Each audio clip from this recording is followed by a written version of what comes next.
Hey, what's happening everyone? SirJames coming at you guys with another video. In today's video, I'm here to provide you with my review on Gundam Versus. Now, the game has finally made its way to North America. However, this may be a bit of a different Gundam game that you were hoping for. This game is actually more of a 2-on-2 combat, more of a arcade style, but not technically a hack and slash. But keep in mind that this game doesn't really feature a story mode, which can throw a lot of people off. But overall, there's a lot of packed in features, which I'll be talking about here shortly. But first, let's go ahead and talk about the visuals. Now, talking about the visual quality of the game, I gotta say that the Gundams look very impressive. You know, most of the time we've only seen these things in just the anime and even some of the games that have already been out prior.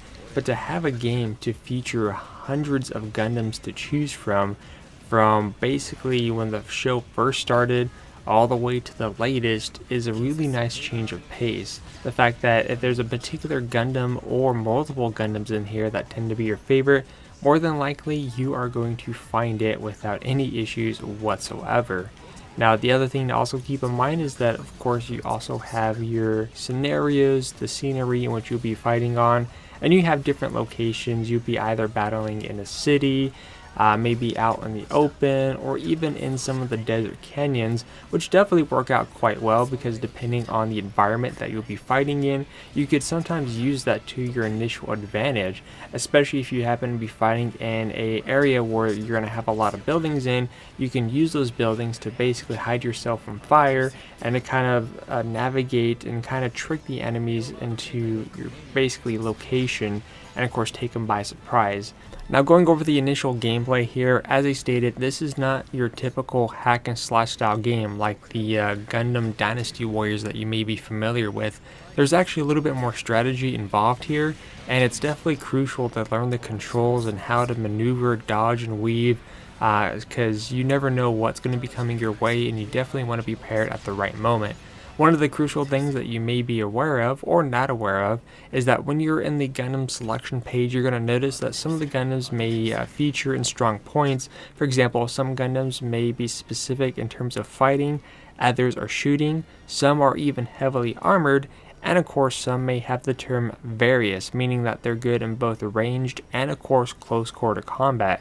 Especially when you go into a head-on-head match, you definitely want to make sure that you kind of have all basics covered, because let's say if you and your ally were both Gundams that favor in shooting, basically they're weak against close quarter combat, that's going to leave you a bit vulnerable. But making sure that you have both elements covered and both melee and of course long range is definitely going to be a key for victory here, or unless if you kind of switch it up, especially with something with a heavily armored Gundam, which can take a lot more abuse. Now, in the game, you actually have a variety of different games. Keep in mind there is no campaign story mode of any kind. Again, just a complete versus, but it's not limited to only online. If you don't have the option to play online, you could actually play offline with a AI teammate, and there's actually different options too. For example, the first one is called the Ultimate Battle, which basically this is a wave survival type scenario. So it starts off easy with 15 waves, and then you have normal with 30 waves, hard mode at 50 waves, which in this point basically the enemies will be powerful and they'll be using a lot more combos. I can say from experience that the AI is definitely a lot better in this terms, because they're not like the simple AI. If you play on easy mode, then you could easily destroy the AI, no problem, but when you bump up the difficulty level, they definitely show that improvement, which is great to see because sometimes games don't do that too well. And of course, you also have a boss survival, because in the wave mode, after 5 waves, you actually face off against a boss. And of course, you can also level up perks of your Gundam as well. And of course, from there, you can also go into invites, basically accept any type of invites. And again, from here, you can play either offline or online. You also have a trial battle. There's even a free battle, ranked matches for those of you who like to be a little bit more on the competitive side, casual match for the casuals out there, a player match, and of course you also have the tutorial, which is definitely worth checking out for first timers.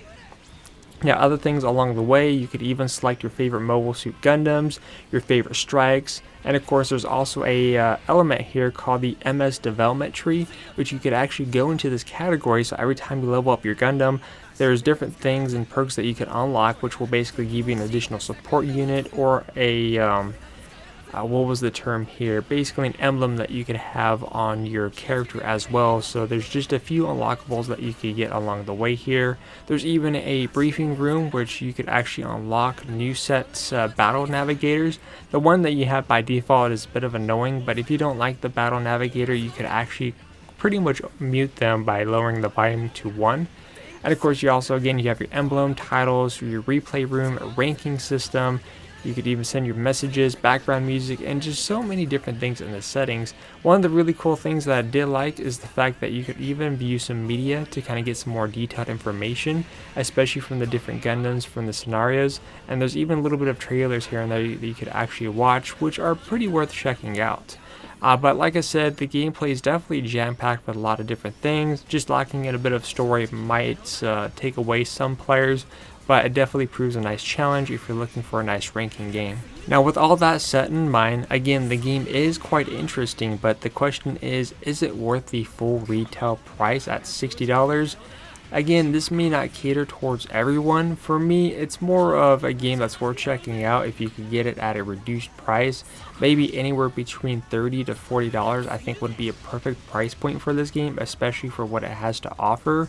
But again, I like the fact that you have a variety of different Gundams. The fact that I could play as some of my favorite characters makes this a lot more enjoyable. The online play definitely gets a bit addictive. One of my favorite things about the game is going into the survival mode and playing with a friend, or of course even going into a competitive match, even though I'm not that great at that portion of it. But who knows, maybe in due time I may acquire victories more often or as more players enter the battleground. But anyways, like I said, it's a really fun game, but again, I don't think it's worth the full retail price, and there are certain features that I wish were presented into the game that it's not quite here. So in the end, I'm actually going to give Gundam Versus an 8 out of 10. If you guys have any questions, let me know in the comment section down below. Until then, I'll see you guys on the next review.